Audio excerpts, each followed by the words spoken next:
Good evening. This is Jane Onyinyechi Ikezi. My dad always said ignorance is a terrible disease that requires surgical operation without anesthesia. That is very true. I get three questions a lot that I've been hearing about. Number one is, where is Nnamdi Kanu? Number two is, does the disappearance of Nnamdi Kanu mean that the struggle is dead or over? And number three is, why was there ever an agitation for Biafra, and why is there still an agitation for Biafra? I'll take up the first question. Where is Nnamdi Kanu? I do not know where Nnamdi Kanu is, but there's something in the law called causation.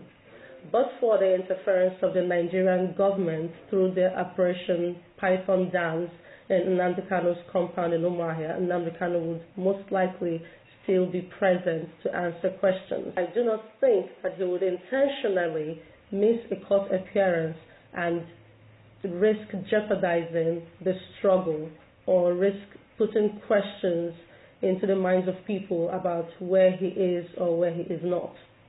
This is the man who roamed freely in Umuahia in Abia State without fear, suddenly disappears. So where is Nnamdi Kanu? You should ask the Nigerian government where Nnamdi Kanu is. I encourage everyone to write to the government, ask them, where is Nnamdi Kanu? The second, has the struggle died because Nnamdi Kanu disappeared? The answer is simple, no. This struggle is pregnant. Circa 2006-2007, I was a student. I went to the Independence Day celebration of Nigeria, and I had a sign. I wore green, white, green in celebration of Nigeria, but I also remembered my roots, and I had a sign that said, celebrate Nigeria, but remember Biafra, because I wanted people to be conscious of what was lost. I wanted people to be conscious of the present marginalization, even at that time. That was the year, I believe, that Patience Ozokwo, the actress, came to the Nigerian Day Parade, and I made it a point to take up my sign close to her so she could read it, because I know she's of Igbo extraction, and I wanted people to remember what we've lost. I wanted them to remember our past. So while we celebrate Nigeria, we should remember Biafra. Then I was still hopeful that there could be a better Nigeria. Like most of you, I was very hopeful. I was a proud Nigerian, but also a proud person of Biafran heritage, and I just did not want the lives lost to be forgotten. And I also wanted to change the present situation and hope that we would have improvement. But now I know, after all these years, it seems that all hope is lost because of the type of leaders that we have. They are not concerned about the citizenry. They are simply concerned about themselves and their pockets. And the constant and systematic marginalization of the indigenous people of Biafra has continued throughout the 60s and continues till today, 2017.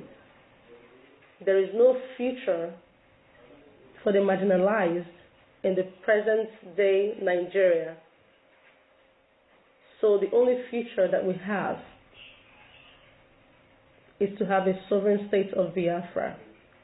There's a famous saying that the definition of insanity is doing the same thing over and over again and expecting a different result. Why should we accept mediocrity? Why is it okay to be the best of the worst and be proud of it? And for those people saying, well, Nigeria is not the only country, what about this other African country, or what about this other Asian country? Why is it acceptable? Who cares how any other place is? Why can't we want to be the best? Why can't we look at the countries that are good and say we should be like them, we should emulate them?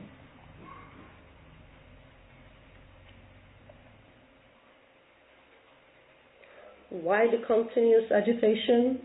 Those are the reasons. And I'll further illustrate by giving three stories, one of which is an anecdote. My mom had a restaurant in Port Harcourt in Nigeria years ago, and there was a man there known as Until Economy Improved. I never understood why he was called Until Economy Improved until one day while I was at the restaurant.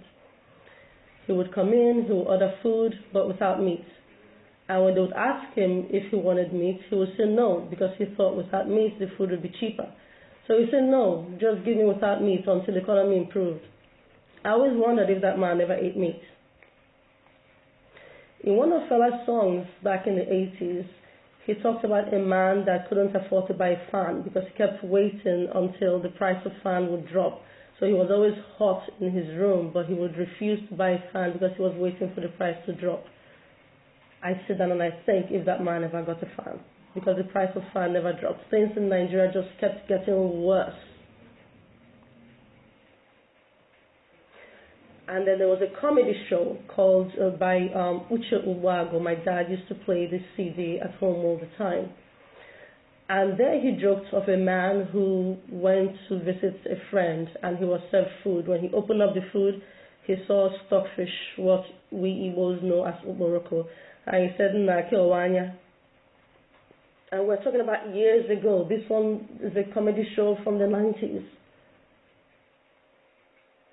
So things have been bad from the beginning, from inception, and it just continued to get worse. Why are we accepting mediocrity?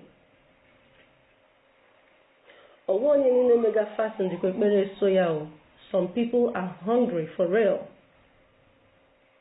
And Hanina Namasho wa George, suffering and smiling, like the song said.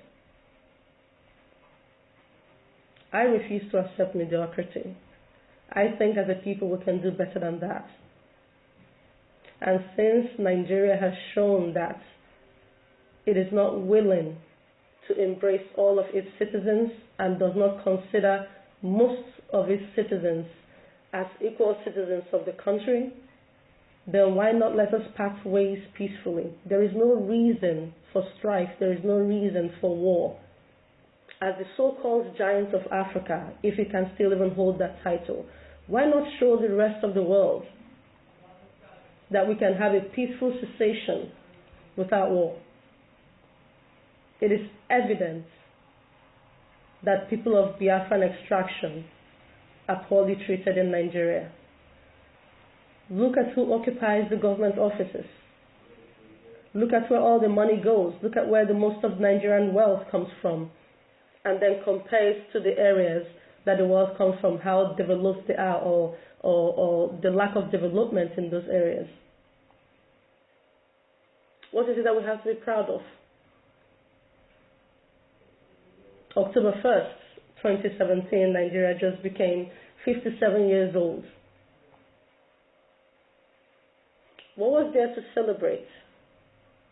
57 years of no light, 57 years of extreme poverty for most of the masses, 57 years of continuous decline of the institutions, the hospitals, the schools, 57 years of increasingly